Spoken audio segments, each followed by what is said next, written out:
ISP তুফান খাদিম চ্যানেলে তোমাদের সকলকে অভিনন্দন জানাই। আজকে আমরা আবার একটা নতুন ভিডিও নিয়ে তোমাদের সামনে উপস্থিত হয়েছি, যদিও বিষয়টা তোমরা থাম্বনেইলেই লক্ষ্য করেছো। আজকে আমরা আলোচনা করব খুবই গুরুত্বপূর্ণ একটা বিষয় নিয়ে, সেটা হচ্ছে ফোর্থ সেমিস্টারের 2026 সালের ফিলোসফি যে মেজর পেপার, অর্থাৎ মেজর পেপারের যে 3টে পেপার, সেই পেপারের টোটাল সাজেশন এবং তার সঙ্গে থাকবে বেশ কিছু আলোচনা।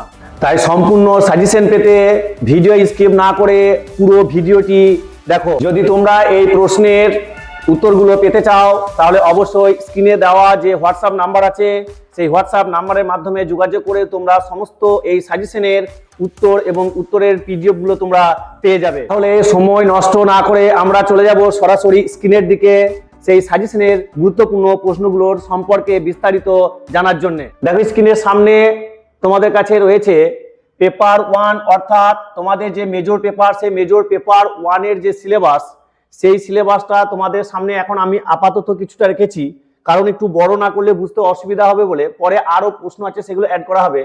তা আমি এটা বলতে পারি যে তোমরা যদি এই প্রশ্নগুলো পড়ো, শতকরা 100% পরীক্ষার হলে কমন পাবেই। যারা বিগত কয়েক বছর ধরে আমার চ্যানেলকে ফলো করে তারা অবশ্যই কমন পেয়ে থাকে। তোমাদেরকেও আস্থা দিচ্ছি, তোমরা 100% এই প্রশ্ন এবং প্রশ্নগুলো তোমরা কমন পাবেই। তাহলে চলো একে একে দেখা যাক। আচ্ছা, তার আগে বলে রাখি, এইটা হচ্ছে আমাদের বিএ ফোর্থ সেমিস্টার মেজর ফিলোসফির পেপার 1 এর সাজেশন, অর্থাৎ এখানে কোর্স কোড দেওয়া আছে। কোর্স কোড হচ্ছে PHIL 4011। সঙ্গে থাকছে কোর্স টাইটেল। কোর্স টাইটেলের মধ্যে কি থাকছে? নীতিবিদ্যা। নীতিবিদ্যা দুটো পড়তে হবে, একটা হচ্ছে ভারতীয় এবং পাশ্চাত্য নীতিবিদ্যা, বা ভারতীয় নীতিবিদ্যা বা পাশ্চাত্য নীতিবিদ্যা। এটা হচ্ছে মেজর পেপার 1 এর আমাদের সিলেবাস, এবং সেই সিলেবাসের উপর ভিত্তি করেই এই সাজেশনটা তৈরি করা হয়েছে। 1 নম্বর হচ্ছে আমাদেরকে পড়তে হবে খুবই গুরুত্বপূর্ণ প্রশ্ন, সেটা হচ্ছে বৌদ্ধ দর্শনের পঞ্চশীলের আদর্শ আলোচনা করো। বৌদ্ধ যে দর্শন আছে, অর্থাৎ মহর্ষি গৌতম বুদ্ধের যে 4টি আর্য সত্য, সেই 4টি আর্য সত্যকে কেন্দ্র করেই উনি যে নীতিতত্ত্ব প্রদান করেছেন, সেইটাই হচ্ছে আমাদের বৌদ্ধ দর্শনের পঞ্চশীলের আদর্শ। এরপর চলে যাবো 2 নম্বর প্রশ্ন, হচ্ছে বৌদ্ধ দর্শনের বৌদ্ধ বিহার ধারণাটি আলোচনা করো। আমার তরফ থেকে এটা 100% পরীক্ষায় আসবেই। এরপর চলে আসছি আমরা অষ্টাঙ্গিক মার্গ।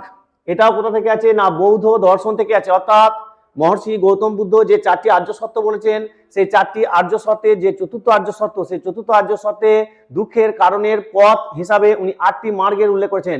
সেই 8টি মার্গ হচ্ছে সম্যক দৃষ্টি, সম্যক সংকল্প, সম্যক ব্যায়াম, সম্যক কর্মান্ত এবং সম্যক সমাধি। এরকম করে যে 8টা পথ আছে, সেই নোটটা তোমাদেরকে এখানে পড়তে হবে। অর্থাৎ ফার্স্ট সেমিস্টারের যে নোট, সেই ফার্স্ট সেমিস্টারের নোটটা তোমাদের আবার এখানে কিন্তু পড়তে হচ্ছে। অর্থাৎ বৌদ্ধ দর্শনের যে অষ্টাঙ্গিক মার্গ, সেই অষ্টাঙ্গিক মার্গ তোমাদেরকে পড়তে হচ্ছে।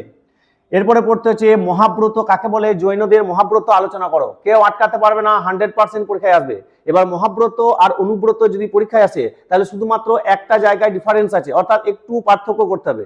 শুধুমাত্র যদি বলে যে অনুব্রত আলোচনা করো, তাহলে সেক্ষেত্রে বলতে হবে যে উপরিউক্ত যে 5টি ব্রত, অহিংসা, সত্য, অস্তেয়, ব্রহ্মচর্য, অপরিগ্রহ, এই যে পাঁচটা ব্রত আছে, এই 5টা ব্রত যখন কোনো সাধক কঠোরভাবে পালন করে তখন তাকে পঞ্চ মহাব্রত বলা হয়, আর যখন শিথিলভাবে পালন করা হয় তখন তাকে অনুব্রত বলা হয়। আর সংসার জীবনে আবদ্ধ প্রত্যেকটা মানুষ এই যে ব্রতগুলো পালন করে থাকে, সেটা হচ্ছে অনুব্রত।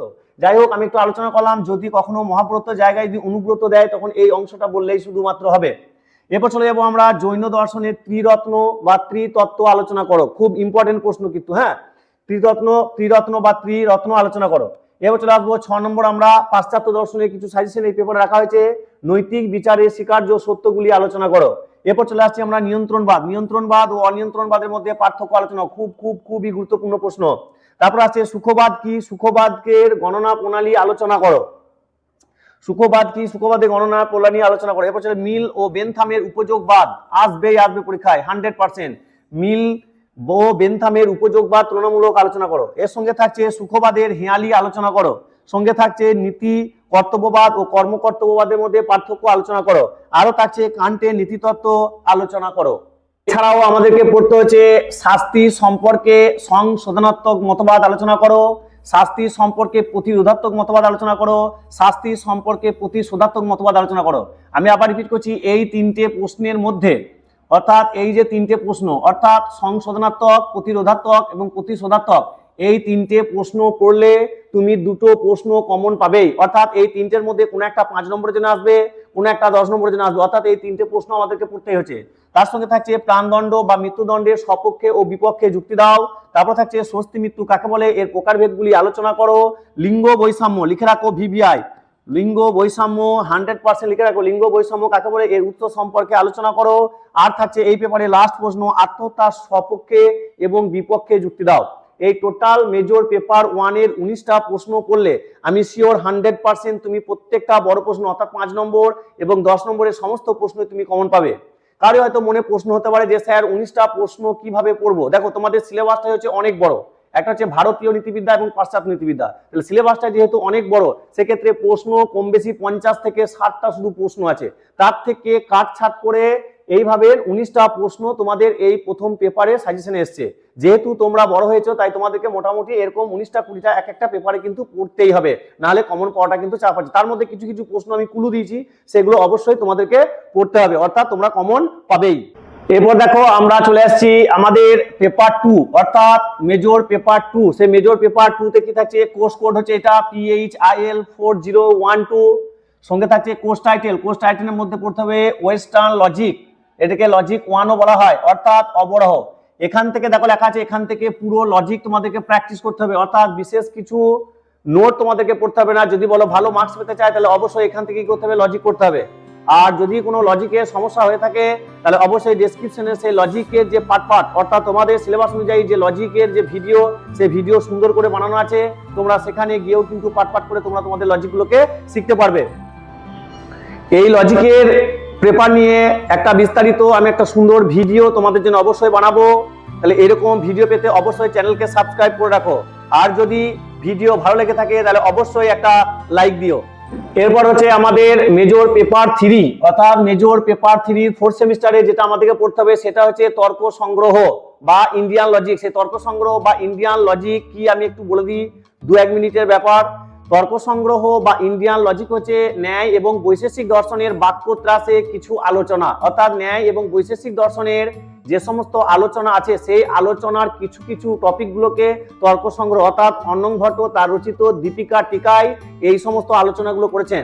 এই যে যুক্তিসম্মত আলোচনা, এই জন্য একে বলা হয় ইন্ডিয়ান লজিক। তাহলে এই পেপার অর্থাৎ মেজর পেপার 3 থেকে আমাদেরকে গুরুত্বপূর্ণ টোটাল 18টা প্রশ্ন করতে হবে।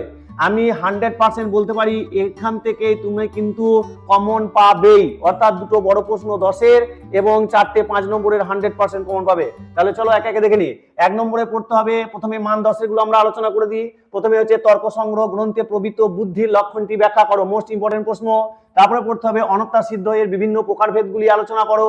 তারপরে পড়তে হবে নির্বিকল্পক ও সবিকল্পক প্রত্যক্ষের পার্থক্য আলোচনা করো। এইটা খুবই গুরুত্বপূর্ণ, হয় 5-এর অথবা 10-এর, 5-এর অথবা 10-এর কেউ আটকাতে পারবে না, পরীক্ষায় আসবে।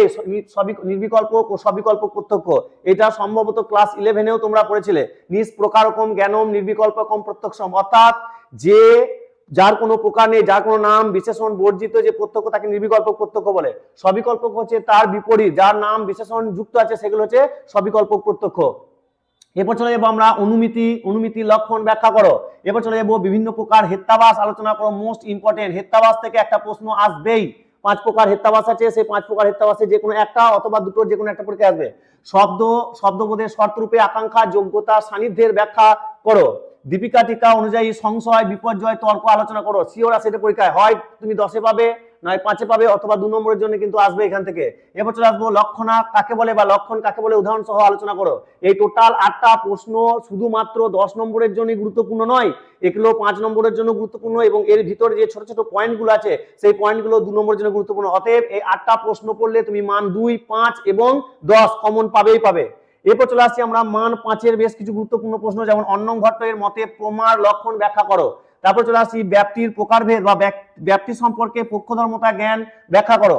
স্বার্থানুমান এবং পদার্থানুমান একাদশ শ্রেণীতে ছিল, স্বার্থানুমান এবং পদার্থানুমান একাদশ শ্রেণীতে ছিল, আবার এটা এখানে দেওয়া হয়েছে যেহেতু তর্ক সংগ্রহ বলে, তাই তো।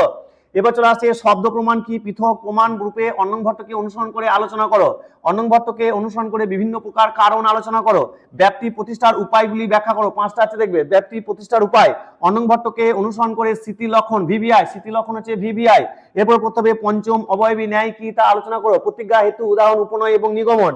এরপর আসছে অন্নং ভট্টকে অনুসরণ করে প্রত্যক্ষের লক্ষণ আলোচনা করো। অন্নং ভট্টকে অনুসরণ করে প্রত্যক্ষ লক্ষণ অনেকে কিন্তু ভুল করে, যেমন অনেকজন করে দেয় মহর্ষি গৌতমের দেওয়া যে প্রত্যক্ষ লক্ষণ সেটা আলোচনা করে। যেমন মহর্ষি গৌতম তার প্রত্যক্ষ লক্ষণে বলেছে ইন্দ্রিয়ার্থ সন্নিকর্ষ পণ্যম জ্ঞানম অব্যাপদেশম অব্যভিচারী ব্যবসায়ত্বকম প্রত্যক্ষম, কিন্তু এটা বলেনি।